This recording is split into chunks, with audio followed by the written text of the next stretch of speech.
Bismillahirrahmanirrahim. Assalamualaikum warahmatullahi wabarakatuh. Innal hamdalillah nahmaduhu wa nasta'inuhu wa nastaghfiruh wa na'udzu billahi min shururi anfusina wa min sayyiati a'malina. May yahdihillahu fala mudilla lahu wa may yudlil fala hadiya lahu. Wa asyhadu an la ilaha illallah wahdahu la syarika lahu wa asyhadu anna Muhammadan abduhu wa rasuluh. Allahumma salli wa sallim wa barik ala Muhammad wa ala alihi wa ashabihi wa mawalah wa man tabi'ahum bi ihsanin ila yaumil qiyamah. Allahumma 'allimna ma yanfa'una wanfa'na bima 'allamtana warzuqna 'ilman tanfa'una bihi wa zidna 'ilman wa hudan wa tuqan ya rabbal alamin.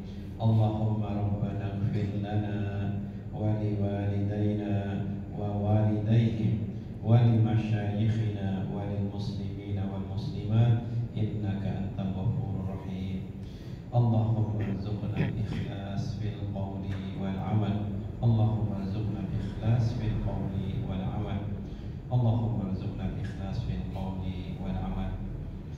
Jamaah Masjid Al-Ikhlas yang dirahmati Allah, tahadus nikmatillah.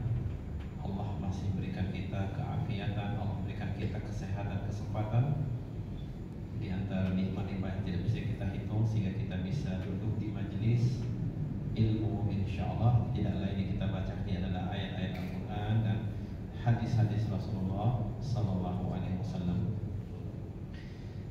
Alhamdulillah kita mentelaah bersama kitab Tawdihul Ahkam min Bulughil Maram yang ditulis oleh Asy-Syaikh Abdullah bin Abdurrahman Al-Bassam. Ini tentunya Bulughul Maram sudah kita kenal semua, yaitu tulisan Ibnu Hajar Al-Asqalani rahimahullah taala yang berisi tentang masalah fikih, tentang bagaimana kita bertafakuh fiddin tentunya. Dan ingatlah jemaah, sebagai nasihat buat diri anak tentu semua, di antara tanda Allah menginginkan kebaikan kepada kita adalah kita bertafakuh fiddin. Allah memberikan kefakihan, memberikan pemahaman yang benar tentang agama ini. Tentunya di ilmu itu kita dapat dengan belajar innamal fiqhu bitafaqquh, innamal ilmu bitta'allum, innamal hilmu bitta'allum. Jadi kefakihan itu kita belajar fikih, jadi pemahaman yang benar itu kita belajar, dan juga ilmu itu kita dengan kita belajar, dan juga kita memiliki sifat yang lemah lembut untuk bijaksana, dan kita belajar untuk bersikap lemah lembut bijaksana tentunya.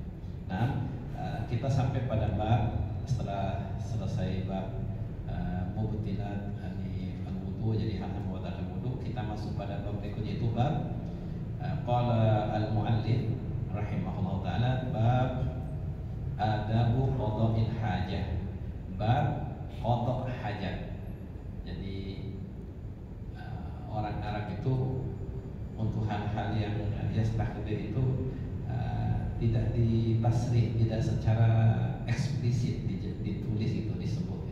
Jadi sudah dalam istilah fikih para ulama, mereka mengatakan bab qada' al-hajah. Jadi qada' al-hajah itu bab atau ada qada'il hajah. Jadi bab tentang bagaimana kita membuang hajat, ya, atau sebenarnya dari bahasa qada' hajat, jadi kita qada' hajat kita, jadi ada dulu kita qada', jadi kita ya qada' hajat, jadi istilah itu sudah menjadi maklum dulu.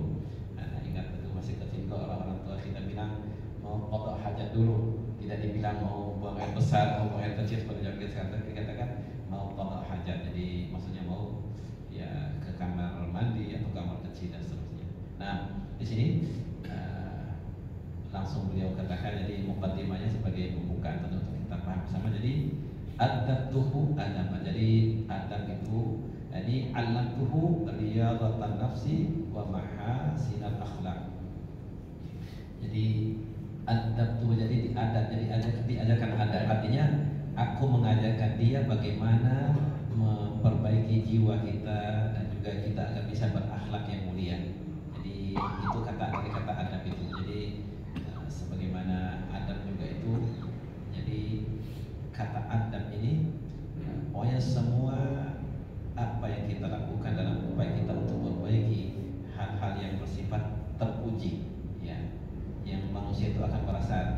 enak gitu.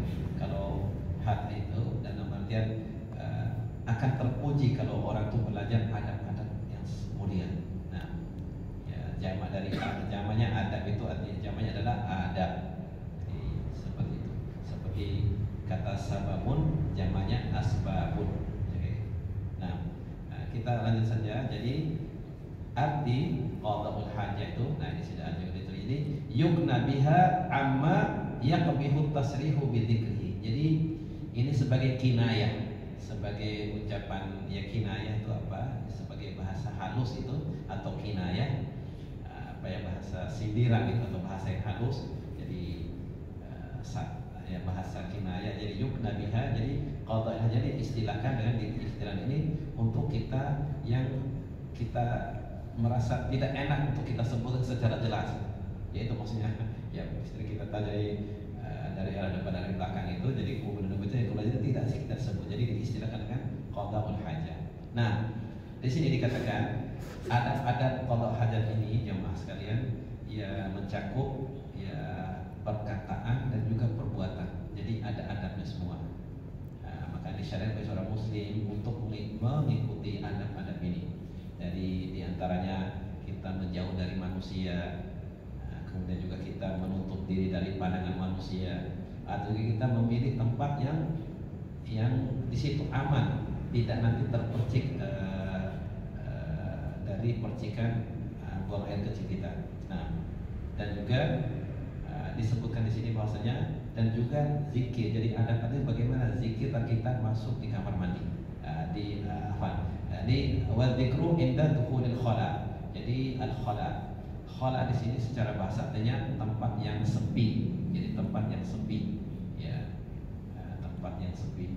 Nah, dan juga tatkala kita keluar dari tempat itu jadi inda khuruj minal khuruji minhu. Jadi tatkala kita keluar dari tempat khala atau kamar mandi atau WC atau istilah kita kesaran toilet gitu. Nah, atau juga bagaimana cara duduknya subhanallah. Jadi ada caranya. Cara duduknya dan juga kita wal istidadu bi ada'i tathhir min al ahjari wal ahjari. Jadi dan kita juga mempersiapkan adab juga itu bagaimana kita menyiapkan, misalnya kalau zaman dulu pakai istinja tentunya ya itu atau apa memakai bisa pakai air gitu ya, bisa juga kita memakai misalnya batu kertas atau tisu seperti zaman sekarang ya, jadi seperti itu. Dan juga kita betul-betul menjaga kebersihan, bersih dari najis itu agar kita menjaga dari hal yang tidak sampai kena hal yang kena pakaian kita dan seterusnya. Dan juga jangan sampai kita buang hajat di antara anak-anak itu, jangan sampai kita di tempat duduknya manusia atau tempat manusia berteduh, mungkin di bawah pohon atau mungkin sekarang ada beruga dan sebagainya.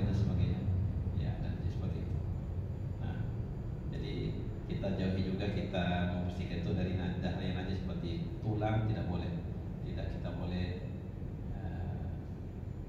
membersihkan dengan tulang ya, tidak boleh kita juga hal-hal yang dimuliakan, nah seperti itu. Dan juga tidak boleh kita buang hajat seperti di antaranya di bawah pohon yang berbuah, yang ada buahnya orang makan, tidak boleh menghadap kiblat atau membelakangi dan seterusnya, jadi seperti itu. Dan juga ini juga kadang-kadang jarang, kadang-kadang lupa gitu anak-anak kita beritahu bahwasanya sebaiknya kita luzumus sukut hala qada'il hajah. Jadi kita juga tidak boleh berbicara tatkala kita buang hajatnya. Ya mungkin itu hal daruri, mungkin orang kotor sebagainya, mungkin kita berdahi dan seterusnya. Nah seperti itu. Kemudian juga banyak sekali adab-adab di sini. Insyaallah satu demi satu akan dirinci oleh Ibnu Hajar al-Asqalani rahimahullah, kemudian dijelaskan oleh Syekh Abdullah bin Abdurrahman al-Bassam. Nah, kita langsung masuk pada hadis yang ke-76. Hadis yang ke-76. Nah, An Anas radhiyallahu anhu qala, kana Rasulullah sallallahu alaihi wasallam idza dakhala al-khala wada'a khatamahu akhraju ala wa huwa ma'lulun. Jadi dari sahabat yang kita tahu Anas bin Malik ini adalah khadim Rasulullah SAW. Jadi Rasulullah SAW jadi adalah yang diserahkan oleh ibunda tercinta untuk menjadi ya yang berkhidmat gitu, yang menjadi pembantu atau khadamnya yang mengurusi keperluan Rasulullah sehari-hari sallallahu alaihi wasallam. Jadi memang seperti itu. Sampai waktu itu disebut sehingga ada sebuah hadis ini, ya Rasulullah hadza khuwaidimuka. Ya Rasulullah inilah pembantu kecilmu yang akan membantu engkau. Jadi yang menjadi khadam kecilmu. Karena anak kecil itu bayarnya 10 tahun jemaah. Beliau radhiyallahu anhu berkhidmat kepada Rasulullah sallallahu alaihi wasallam. Nah, dia ceritakan seperti ini.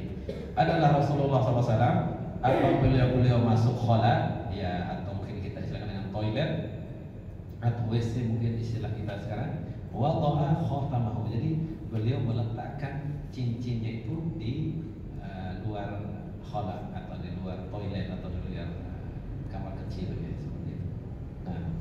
Nah, jadi seperti itu. Jelas sekali ini, mungkin tidak perlu dijelaskan ya. Coba kita ambil beberapa faedahnya di sini. Memang dikatakan ini hadis yang maklum, tapi akhirnya ada para ulama yang mensahihkan hadis ini. Dan secara nanti ada dari yang lain insyaallah kita sampaikan di belakang tentang bagaimana Rasulullah sebagai pejabat ulama beliau itu menjaga betul misalnya lafzul jalalah di antara, karena dalam cincin itu ada tersulit Muhammad Rasul Allah, jadi Muhammadun Rasulullah. Jadi karena ada lafzul jalalah, jadi beliau tidak membawa hal-hal yang seperti itu. Ada lafzul jalalah itu di dalam kamar kecil atau di khala tentunya. Nah di sini dikatakan dakhala, idza dakhala, jadi sebenarnya bukan berarti sudah beliau ada di dalam, tapi maksudnya yakni arada dukhulahu. Jadi beliau SAW ingin masuk kamar mandi, maka beliau meletakkan cincinnya di luar kamar mandi atau WC atau khala. Sebagaimana firman Allah Taala, wa idza qara'tal Qur'ana fasta'id billah minasyaitonir rajim. Jadi wa idza qara'tal Qur'an di sini pakai fi'il madhi, kata kerja bentuk lampau. Apabila kamu telah membaca Al-Quran, artinya kalau kita artikan secara harfiahnya.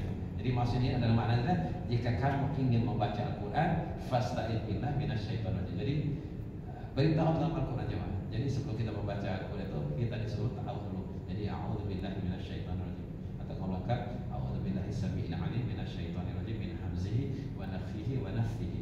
Nah, jadi seperti itu. Nah, jadi maksudnya ingin mau masuk kamar mandi. Ya, khala sudah kita bersama tadi. Jadi al-makan al-khali, secara bahasanya al-makan al-khali itu tempat yang lengang atau tempat yang sepi, tempat yang sunyi. Karena dahulu jemaah ya di zaman ya Rasulullah SAW dan mungkin sekarang sebagai daerah gitu, mereka atau mungkin sekarang kalau di mungkin di desa-desa itu di sungai gitu, jadi mereka menjauh dari pandangan manusia. Jadi kalau dulu pada zaman itu sebenarnya kisah yang tentang hadis Ifki Aisyah radhiyallahu anha, waktu beliau malam keluar menuju ke khala, jadi tempat yang jauh sana. Waktu itu tiba-tiba umumnya Mistah ini tersandung kaki dengan batu, hanya celaka Mistah. Nah itu cerita bahwasanya ada kisah di zaman Rasulullah itu dan para sahabat itu sallallahu alaihi wasallam, beliau pergi menjauh gitu ke daerah tengah pada pasir sana yang memang orang biasa buang air besar, buang air kecil di sana. Ya, jadi menjauh tuh. Jadi al-makan jadi tempat yang lengang, sepi dari manusia lalu lalang di situ. Yaitu secara bahasanya adalah al-khala ini. Tapi sekarang kita artikan secara bahasa zaman ini karena ada tempat jadi ya toilet atau kamar mandi atau kamar kecil seperti itu. Nah, jadi yuradu bihi al-makan al-mu'addu li qada'il hajat. Jadi maksudnya adalah ada tempat yang memang disiapkan untuk buang hajat ya atau qada' hajat. Nah, fa idza arada qada' hajatahu bi qada'in fala da'iya ila ta'wil dukhuli bi hadats. Jadi kalau berada di tempat yang lapang itu yang sempit namanya luas itu, tidak lagi kita artikan mau masuk tentunya karena sudah ada di situ, jadi tinggal tentunya membaca bismillah Allahumma inni a'udzubika min khubuthi wal khaba'ith. Nah seperti itu. Nah ini jemaah ada beberapa hal yang bisa kita ambil hadis ini. Jadi ma yukhadhu minal hadis. Jadi di sini kita terlihat bahwasanya cincin Rasulullah SAW itu tertulis di atasnya itu, di mata cincin itu Muhammadun Rasulullah. Fakana la yadkhulu bihi al-khala wa yadahu kharijahu. Jadi di cincin Rasulullah tertulis Muhammadun Rasul Allah. Ya, jadi tertulis seperti itu. Mungkin pernah dicerita dulu jemaah bagaimana mukjizatnya Rasulullah khatamnya diceritakan oleh guru ana rahimahullah dulu bahasanya biasanya kalau kita cat itu kan kita tulisnya terbalik. Jadi kalau kita tulisnya terbalik. Tapi di antara mukjizat Rasulullah SAW yaitu tertulis Muhammadun Rasulullah itu begitu dicat gini jemaah, begitu diangkat tuh langsung tulisnya itu seperti itu. Jadi seperti yang terlihat di tulisan itu. Jadi tidak dibalik, tidak perlu dibalik. Itu di antara mukjizatnya Rasulullah SAW pada cincinnya.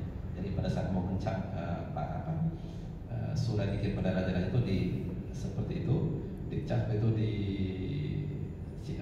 surat itu begitu diangkat langsung keluar tulisan itu Muhammad Rasulullah, tidak perlu dibalik tulisan di cincin itu seperti zaman kita sekarang. Kalau harus kita balik atau kita punya cap gitu atau stempel gitu seperti itu.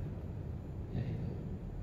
Nah itu dari guru yang belajar di Makkah sana selama belasan tahun. Nah itu cerita dari guru. Jadi mungkin ini tidak tertulis dalam kitab ini, Allah alam, itu yang ada dapat dari guru ana. Nah,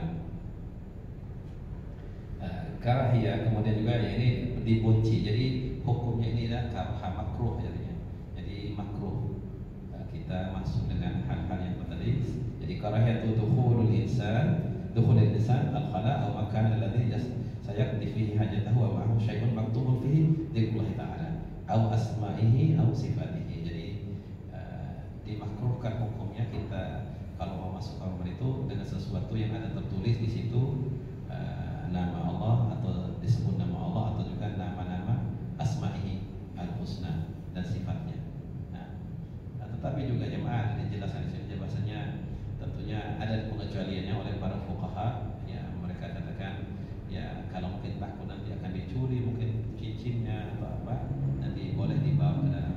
Ya nanti lebih aula tentu sebagai nasihat ulama yang lain nanti dimasukkan di kantong atau di tas atau saku celana baju dan seterusnya. Jadi seperti itu. Ya karena ada kaidah jemaah. Nah ini untuk kita ambil biar kita kadang-kadang mungkin kita melihat orang gitu. Oh kok makruh dalam artian hal-hal yang mungkin karaha. Jadi karena ada hajat, jadi ada kaidah seperti itu jemaah. Itu kaidahnya Pak. Anal karahata tazulu ma'al hajat. Jadi hal-hal yang makruh itu kadang-kadang hilang dia karena ada sesuatu hajat. Seperti tadi makruh kita membawa Al-Quran bahkan itu ke dalam kamar mandi. Tapi kalau itu takut dicuri, maka kita yang bungkus ada bungkus untuk terletas kita masuk itu boleh kita bawa di dalam, yang di dalam kamar mandi. Ya mungkin ini tempat-tempat umum, mungkin di bandara kah, atau di supermarket dan sebagainya. Allahu a'lam. Jadi yang seperti itu yang dijelaskan oleh para ulama. Nah seperti ini ada berkata Ibnu Taimiyah Syekhul Islam rahimahullah, beliau mengatakan ad-darahim idza kutiba 'alaiha la ilaha illallah wa kana fi mindilin aw kharitatin yajuzu ayadkhula biha al-khala. Jadi bahkan ini ada dirham atau dinar itu tulisan la ilaha illallah. Jadi saya bisa memberikan fatwa boleh kita masuk dengannya, tapi kita masuk dalam sapu tangan ya atau yang sekarang ada dompet dan tas dan sebagainya, insyaallah jadi tidak mengapa. Jadi seperti itu. Kemudian juga di sini di antara faedahnya kita wajib mengagungkan ya nama-nama Allah dan nama-nama Allah. Dan kita menjauhkannya dari semua hal-hal yang seperti itu yang akan merusak atau menurunkan atau akan mengganggu atau menghilangkan kesucian dan kekeramatan atau kemuliaannya. Ya sebagaimana Allah berfirman, wa may yu'azzim sa'airillah fa innaha min taqwal qulub. Barang siapa yang mengagungkan syiar-syiar Allah, so itu adalah timbul dari hati ketakwaan hati seseorang. Ya kan memang subhanallah, jamaah kita bisa kita rasakan dengan makin kita mengagungkan syiar agama Allah dari apa saja, dari hai'ah kita atau apa itu, memang itu timbul dari ketakwaan yang ada pada diri kita. Jadi makin seorang makin tinggi ketakwaannya, makin tinggi keimanannya, ya tentu akan berbanding lurus dengan dia melakukan amal-amal ketaatan, amal-amal kebaikan. Ya, makin meningkat juga imannya. Seperti kita sudah pahami bersama, al-iman yazidu wa yanqus. Yazidu bi ta'atir rahman wa yanqusu bi ta'atis syaitan. Iman itu bertambah dan berkurang. Ketakwaan juga seperti itu. Jadi akan bertambah dengan ketaatan kita kepada Allah yang Maha Rahman dan juga akan berkurang dengan ketaatan kepada syaitan atau bimaksiatir rahman, atau kita melakukan kemaksiatan kepada Allah yang Maha Rahman. Nah, ini yang berikutnya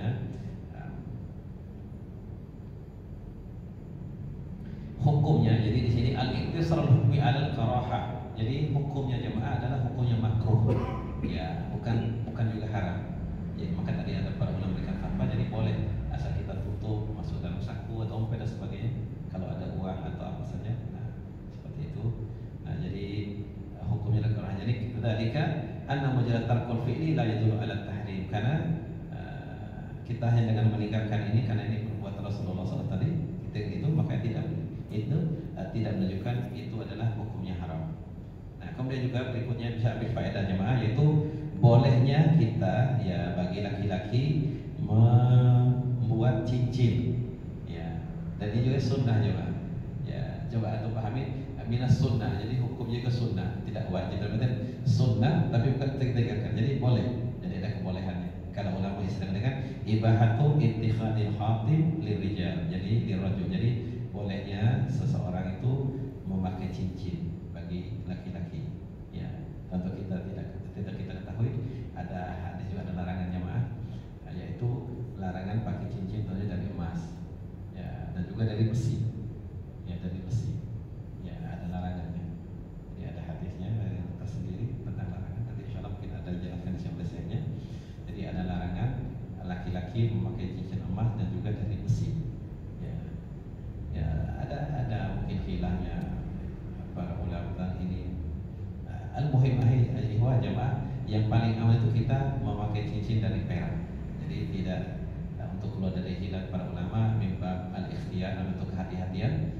Ya, karena ada katakan kalau bagaimana kalau yang anti karat dan sebagainya. Ya, itu kan istilah stainless steel misalnya. Tetap juga steel karena tetap juga besi. Jadi masuk dalam bahasa steel berarti. Jadi masuk dalam bahasa hadis tadi hadis artinya besi gitu.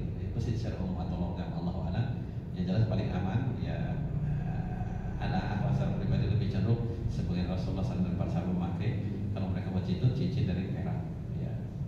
Jadi itu yang jadi sampai memang ada ya ada nilai gimana yang mungkin sudah dibahasakan.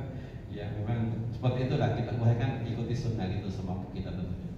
Karena sunnahnya Rasulullah SAW pasal membuat cincin dari perak, ya gitu itu kita ikuti kalau kita ingin mengikuti ya dari diantara sunnah-sunnah boleh atau boleh kita memakai cincin. Atau dan juga boleh kita untuk kita tulis nama kita wa ayyuta ma'alahi walau kana ismu fihi ismu min asma'ina, walaupun mungkin ada tulisan seperti Abdul Rahman atau Abdullah atau Abdul apalagi lah gitu ya, Abdul Aziz ya, dan seterusnya. Nah, seperti itu. Ini ada jelas ini ke seperti Abdullah atau Abdul Rahman atau Abdul Aziz atau Ghafur dan seterusnya. Jadi boleh kita tuliskan nama kita juga. Ya. Amma al-musab fayuhramu idhalu atau idhalu ba'dahu al-makan. Nah, di sini Syekh di sini menjelaskan beliau bercenderung kepada pendapat ulama bahwasanya ada mushaf itu maka diharamkan ya memasukkannya atau masuk bersamanya di tempat qada hajat tadi. Ya, walau kana malfufan biha'irin, kalau beliau berpendapat walaupun mungkin ditutup dengan kain penutup dan sebagainya. Ya, jadi seperti itu. Tapi ada kalau yang anak pernah baca juga kalau Syekh Albani membolehkan, ya seperti dengan alasannya kalau mungkin takut dicuri, diambil orang dan sebagainya, yang penting kita bungkus dengan rapi dan seterusnya, masuk di kertas atau karton dan sebagainya. Maka Syekh Albani memberikan fatwa bolehnya kita membawa mushaf itu dalam kamar mandi karena takut dicuri. Sebagai juga fatwanya Syekh bin Baz rahimahullah taala. Ada bukunya tentang ini fatwa beliau, ya, ada namanya kitab itu Al-Ikhtiyar Al-Fiqhiyah di Masail Ibadah. Nah, jadi seperti itu. Nah, alhamdulillah sudah kita sampai pada akhir dari penjelasan saya di sini. Kita masuk pada hadis yang ke-77. Wa an Anas radhiyallahu anhu, dari sahabat Anas lagi, semoga Allah muridnya, dia berkata, kana Nabi sallallahu alaihi wasallam idza dakhala al-khala qala Allahumma inni a'udzu bika minal khubuthi wal khaba'is. Ya, akhrajahu as-sab'ah. Jadi diriwayatkan oleh 7 imam ahli hadis dalam kitab mereka, Bukhari, Muslim dan Imam Muslim Muhammad dan 4 sunan arba'ah itu.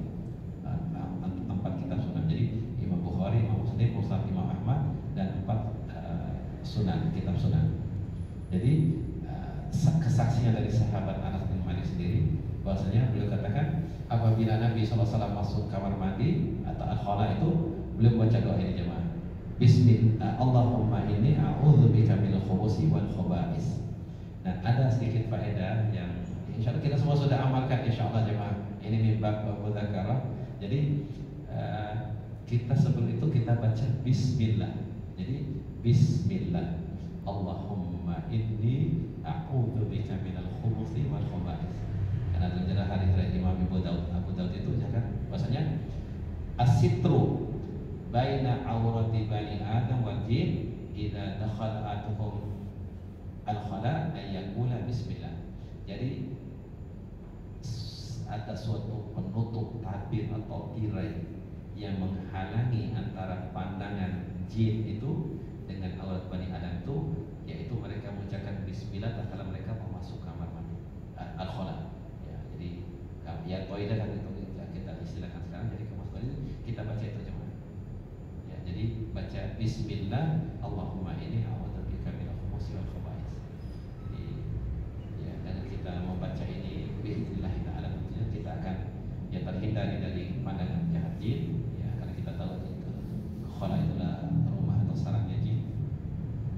Dan biidznillah taala jemaah dari ya semoga Allah menjaga kita semua dan diingat selalu kita tahu untuk membaca doa ini. Insyaallah akan terhindar dari penyakit-penyakit berkaitan dengan ya itulah kubur dan dubur kita itu insyaallah. Karena tidak akan diganggu oleh jin. Ya insyaallah. Begitu khabar dari Rasulullah SAW dalam hadis yang sahih. Jadi langsung ada penutup. Jadi ada tabir yang menutupi pandangan jahat jin itu dengan aurat bani Adam. Apabila kita mau masuk kamar mandi atau WC itu kita membaca bismillah. Ya tambah dengan doa tadi Allahumma inni a'udzubika minal khubuthi wal khaba'is. Ya. Jadi al-khubus di sini ada lughatan katanya bitumil ba, jadi al-khubusi ya jam'u khabithin. Jadi jamak dari kata khabis yang kotor. Bisukunil ba ya min khubithi itu dimaksud adalah hal-hal yang buruk. Tapi juga diartikan oleh para ulama min khubus artinya jin laki-laki atau setan laki-laki dan setan perempuan. Nah, ya di sini maka disebut ini nanti dikatakan al-khaba'is ini jam'u khabitha. Jadi khaba'is itu jamaah artinya jamaah dari kata khabitha ai ahlu syarri wa hum asyayatin. Jadi maksudnya setan.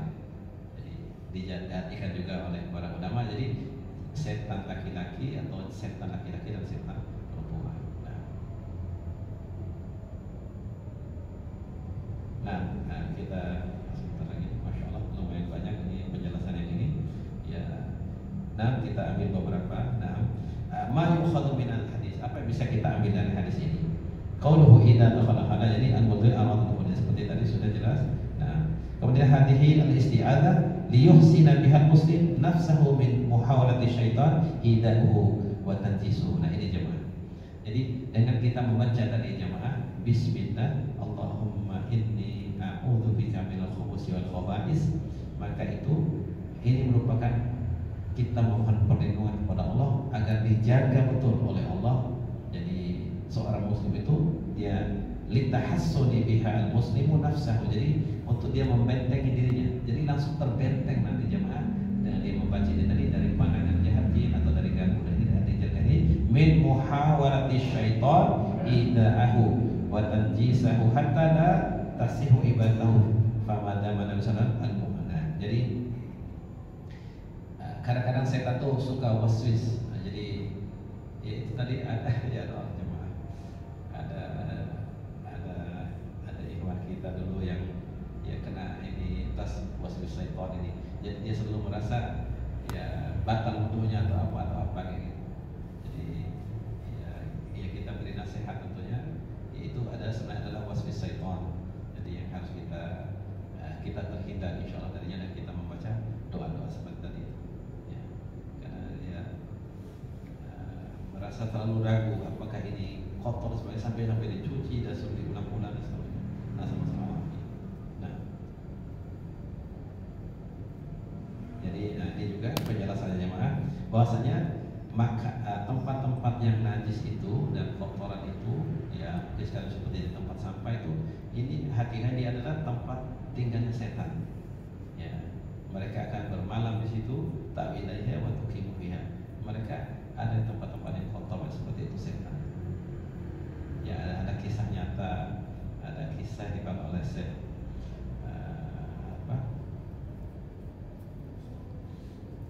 Suwaid itu, Saleh Al-Utsaimin ceritakan ada orang yang selalu diajak dihayal oleh setan itu pergi ke tempat surga katanya. Dan setelah dia sadar apa itu ternyata dibawa ke tempat sampah. Ya, selalu dibawa ke surga. Jadi ada waktu kisah setiap hari dia bisa ke surga katanya.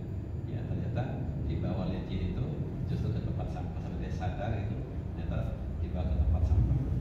Ya, itu ada salah satu kisah yang dibawakan sambil beliau tertawa berkisahkan cerita ini. Ya, ada bisa buka di YouTube dan sebagainya. Nah, jadi seperti itu. Dan ini juga jemaah, pentingnya kita untuk selalu rujuk kepada Allah, selalu menggantungkan diri, maksudnya selalu meminta perlindungan, ya perlindungan dan naungan dari Allah Subhanahu Wa Taala, dan minta agar dilindungi kita dari syaitan.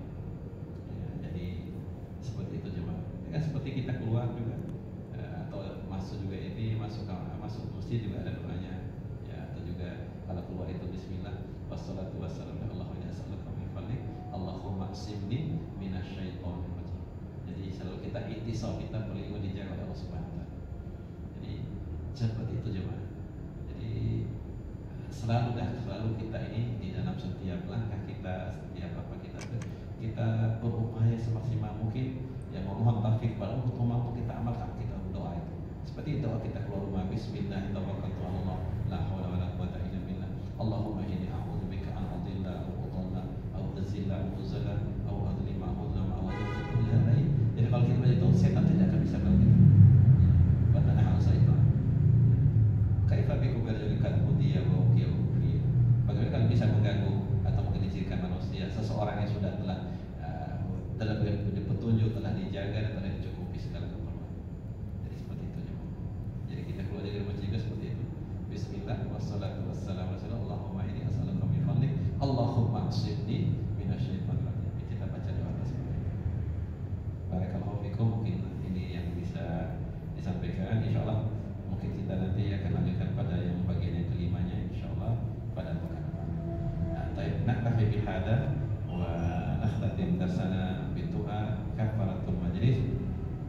Allahumma qsim lana min khasyatika ma tahulu bihi bainana wa baina ma'siyatik, wa min ta'atika ma tuballighuna bihi jannatak, wa min al-yaqini ma tuhawwinu bihi 'alaina masa'ibad dunya.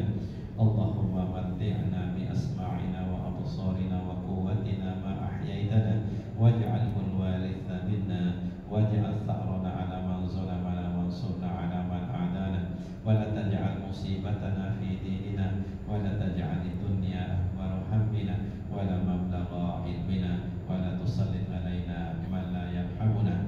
Allahumma inna nas'aluka minal khairi kullihi ajilihi wa ajilihi ma 'alimna minhu wa ma lam na'lam wa na'udzu bika minasy syarri kullihi ajilihi wa ajilihi ma 'alimna minhu wa ma lam na'lam. Allahumma inna nas'aluka min khairi ma sa'alaka 'abduka wa nabiyyuka Muhammadun sallallahu alaihi wasallam wa na'udzu bika min syarri ma 'adza minhu 'abduka wa nabiyyuka Muhammadun sallallahu alaihi wasallam.